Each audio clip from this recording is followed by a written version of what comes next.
कोई काम किए बिना भी आप वो बना सकते हैं जो आप चाहते हैं, अगर आप इन 4 आयामों को एक दिशा में रखते हैं और कुछ समय तक उन्हें उसी दिशा में स्थिर रखते हैं। तो क्या शिव खुद आकर आपका घर बनाएंगे? नहीं। मैं चाहता हूं कि आप समझें, ईश्वर आपके लिए छोटी उंगली भी नहीं उठाएंगे। इस धरती पर जो अब तक नहीं हुआ वो कल हो सकता है। इंसान इसे कल एक सच्चाई बना सकते हैं। तो आप खुद को एक शांतिपूर्ण इंसान, आनंदमय इंसान, प्रेम करने वाला इंसान, सभी स्तरों पर एक सुखद इंसान बनाना चाहते हैं। हर दिन सुबह अगर आप दिन की शुरुआत अपने मन में इस सरल सोच के साथ करें, जब ये चारों एक दिशा में व्यवस्थित हो जाते हैं तो आप में मनचाही चीज बनाने और प्रकट करने की जबरदस्त क्षमता होगी।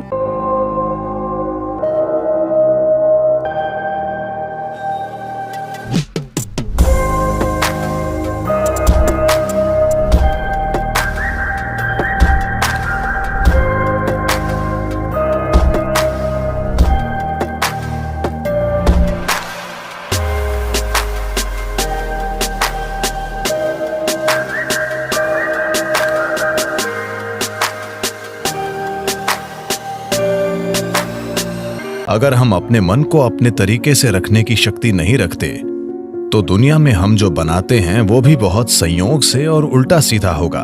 तो अपने मन को अपने तरीके से बनाना ही दुनिया को अपने तरीके से बनाने का आधार है। एक अच्छे से स्थापित मन, एक मन जो संयुक्ति की स्थिति में होता है, उसे कल्प वृक्ष कहते हैं। अगर आप अपने मन को संगठन के एक निश्चित स्तर तक व्यवस्थित करते हैं तो ये पूरी प्रणाली को व्यवस्थित करता है। आपका शरीर, आपकी भावना, आपकी ऊर्जा, सब कुछ उसी दिशा में व्यवस्थित हो जाती है। जब आपके ये चारों आयाम, आपका भौतिक शरीर, आपका मन, आपकी भावना और मौलिक जीवन ऊर्जाएं एक दिशा में व्यवस्थित हो जाती हैं, जब आप ऐसे हो जाते हैं तो आप जो भी चाहते हैं वो वाकई छोटी उंगली उठाए बिना होता है। आपके काम करने से उसमें मदद मिलेगी, लेकिन कोई काम किए बिना भी आप वो बना सकते हैं जो आप चाहते हैं, अगर आप इन 4 आयामों को एक दिशा में रखते हैं और कुछ समय तक उन्हें उसी दिशा में स्थिर रखते हैं। अभी आपके मन की समस्या है कि हर पल ये अपनी दिशा बदल रहा है। ये ऐसा है जैसे आप कहीं जाना चाहते हैं और हर 2 कदमों पर आप अपनी दिशा बदलते रहते हैं, तो आपका मंजिल तक पहुंचना बहुत मुश्किल है जब तक कि यह संयोग से न हो। तो अपने मन को व्यवस्थित करना और उससे पूरे सिस्टम को और अपने इन 4 बुनियादी आयामों को एक दिशा में व्यवस्थित करना, अगर आप ऐसा करते हैं तो आप खुद कल्पवृक्ष हैं। Anything that you wish will happen. जो भी आप चाहते हैं वो होगा। पर अभी अगर आप अपने जीवन को देखें तो वो सब जिसकी आपने अब तक इच्छा की है, अगर वो हो जाए तो आप खत्म। वे चीजें और लोग जो आपने चाहे, अगर वो सब आज आपके घर में हों तो क्या आप जी पाएंगे?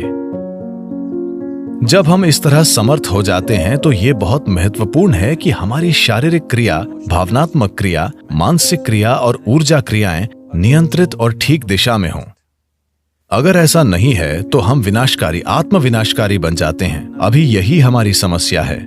जिस तकनीक को हमारे जीवन को सुंदर और आसान बनाना चाहिए, वो सभी समस्याओं की जड़ बन गई है। हम अपने जीवन के आधार को नष्ट कर रहे हैं, जो कि धरती है। तो जो एक वरदान होना चाहिए था, हमने उसे एक श्राप बना दिया।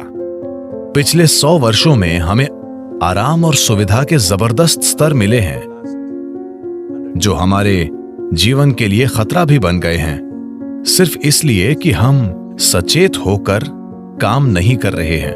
हम आदतों से मजबूर हैं। तो मन को व्यवस्थित करने का बुनियादी मतलब है चीजों को विवशता से करने के बजाय जागरूक होकर करना। आपने ऐसे लोगों के बारे में सुना होगा जो कुछ मांगते हैं और सभी उम्मीदों से परे वो उनके लिए सच हो जाता है। आमतौर पर ऐसा उनके साथ होता है जो श्रद्धा रखते हैं। मान लीजिए आप घर बनाना चाहते हैं। अगर आप सोचने लगेंगे, अरे मैं एक घर बनाना चाहता हूं, घर बनाने के लिए 50 लाख रुपए चाहिए, मेरी जेब में 50 रुपए हैं, नहीं होगा, नहीं होगा, संभव नहीं है। जैसे ही आप कहते हैं संभव नहीं है, आप ये भी कह रहे हैं कि मैं ये नहीं चाहता। तो एक स्तर पर आप इच्छा पैदा कर रहे हैं कि आप कुछ चाहते हैं, दूसरे स्तर पर आप कह रहे हैं मैं ये नहीं चाहता। तो इस संघर्ष में ये शायद न हो पाए। कोई इंसान जो किसी भगवान या मंदिर में या जिसमें भी श्रद्धा रखता है, जो सरल मन वाला है, श्रद्धा सिर्फ उन लोगों के लिए काम करती है जो सरल मन वाले हैं। सोचने वाले लोग जो बहुत अधिक सोचते हैं, उनके लिए ये कभी काम नहीं करती। एक छोटे बच्चे जैसा इंसान जिसे अपने ईश्वर या अपने मंदिर में या जिसमें भी एक सरल श्रद्धा है, वो मंदिर में जाकर कहता है, शिव जी मुझे एक घर चाहिए, मुझे नहीं पता कैसे, पर आपको ये करना होगा। अब उसके मन में कोई उल्टे विचार नहीं है, क्या ऐसा होगा, क्या ऐसा नहीं होगा, क्या यह संभव है, क्या यह असंभव नहीं है। श्रद्धा के सरल काम द्वारा इन चीजों को पूरी तरह से हटा दिया जाता है। अब उसे श्रद्धा है कि शिव उसके लिए ये करेंगे और ऐसा होगा। तो क्या शिव खुद आकर आपका घर बनाएंगे? नहीं। मैं चाहता हूं कि आप समझें, ईश्वर आपके लिए छोटी उंगली भी नहीं उठाएंगे। जिसे आप ईश्वर कहते हैं, वो सृष्टि का स्रोत है। एक निर्माता के रूप में उन्होंने जबरदस्त काम किया है, कोई प्रश्न नहीं है। आप इससे बेहतर सृष्टि सोच सकते हैं? अभी जो भी है उससे बेहतर सृष्टि की क्या कोई कल्पना कर सकता है? तो एक निर्माता के रूप में उन्होंने बेहतरीन काम किया है। पर अगर आप चाहते हैं कि जीवन आपके हिसाब से चले, क्योंकि अभी आपकी खुशी और आपकी खुशहाली की बुनियाद ये है, अगर आप दुखी हैं तो सिर्फ और सिर्फ इसलिए आप दुखी हैं कि जीवन वैसे नहीं चल रहा जैसे आप चाहते हैं। बस यही बात है। तो अगर जीवन आपके हिसाब से नहीं चलता तो आप दुखी होते हैं। अगर जीवन आपके हिसाब से चलता है तो आप खुश होते हैं। ये इतना सरल है। तो अगर जीवन को आपके हिसाब से चलना चाहिए तो सबसे पहले आप कैसे सोचते हैं, आपकी सोच में कितना फोकस है, आपके विचार में कितनी स्थिरता है और विचार प्रक्रिया में कितनी ऊर्जा है, इससे तय होगा कि क्या आपका विचार एक सच्चाई बनेगा या सिर्फ एक विचार रहेगा। ये इससे भी तय होगा कि आप उल्टे विचार बनाकर उस विचार के लिए रुकावट नहीं पैदा करते। Is something possible or not possible? Is destroying humanity. क्या ये हो सकता है या नहीं, ये मानवता को नष्ट कर रहा है। क्या संभव है और क्या असंभव, ये देखना आपका नहीं, प्रकृति का काम है। आपका काम है मनचाही चीज पाने के लिए मेहनत करना। अभी आप यहाँ बैठे हैं। अगर मैं आपसे दो सरल प्रश्न पूछूं, मैं चाहता हूं कि आप बस सुने और उत्तर दें। आप जहां बैठे हैं, क्या वहां से उड़ सकते हैं? आप कहेंगे नहीं।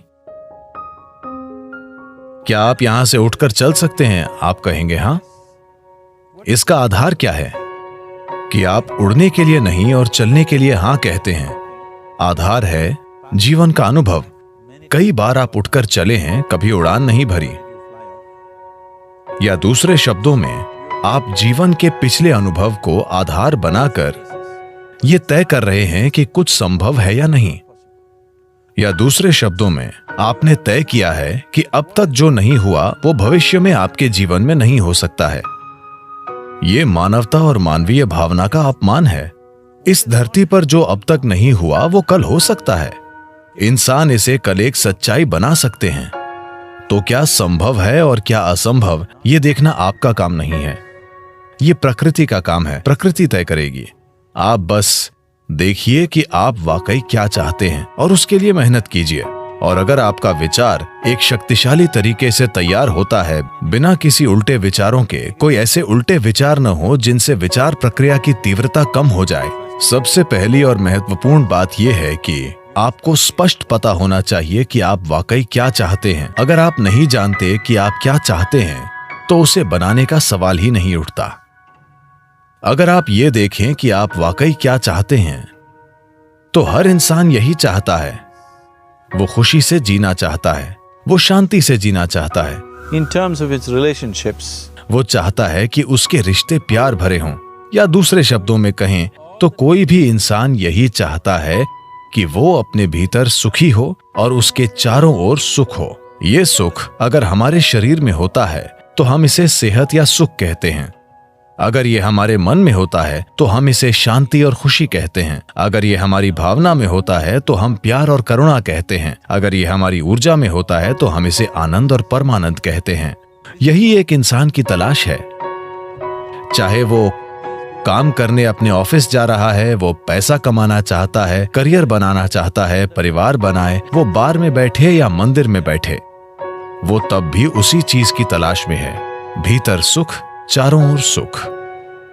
अगर यही हम चाहते हैं तो मुझे लगता है इसे सीधे संबोधित करने और इसे बनाने के लिए खुद को प्रतिबद्ध करने का यही समय है। तो आप खुद को एक शांतिपूर्ण इंसान, आनंदमय इंसान, प्रेम करने वाला इंसान, सभी स्तरों पर एक सुखद इंसान बनाना चाहते हैं। और क्या आप इस तरह की दुनिया भी नहीं चाहते? एक शांतिपूर्ण दुनिया, एक प्रेमपूर्ण दुनिया, एक आनंदमय दुनिया। नहीं नहीं, मुझे हरियाली चाहिए, मुझे भोजन चाहिए। आनंदित दुनिया से हमारा मतलब है कि हम जो भी चाहते थे वो हो गया। आप इसी की तलाश कर रहे हैं तो आपको यही करने की जरूरत है कि अपने और अपने आसपास के लोगों के लिए एक शांतिपूर्ण, आनंदमय और प्रेमपूर्ण दुनिया बनाने के लिए प्रतिबद्ध हो जाएं।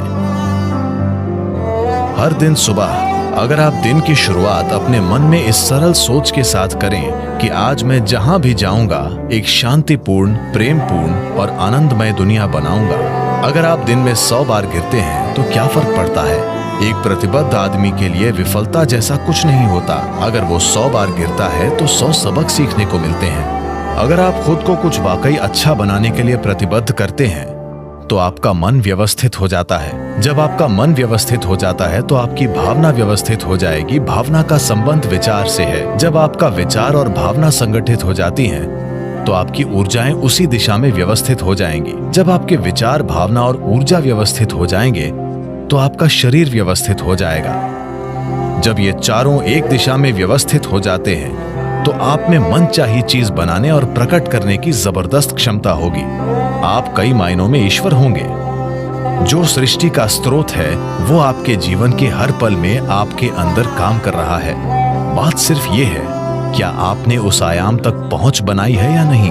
अपने जीवन के 4 मूल तत्वों को व्यवस्थित करके आपको वो पहुंच मिलेगी। ऐसा करने के लिए साधन और तकनीकें हैं। योग का पूरा विज्ञान, पूरी तकनीक जिसे हम योग कहते हैं, वो बस यही है, खुद को सृष्टि के एक टुकड़े से सृष्टा बनाना।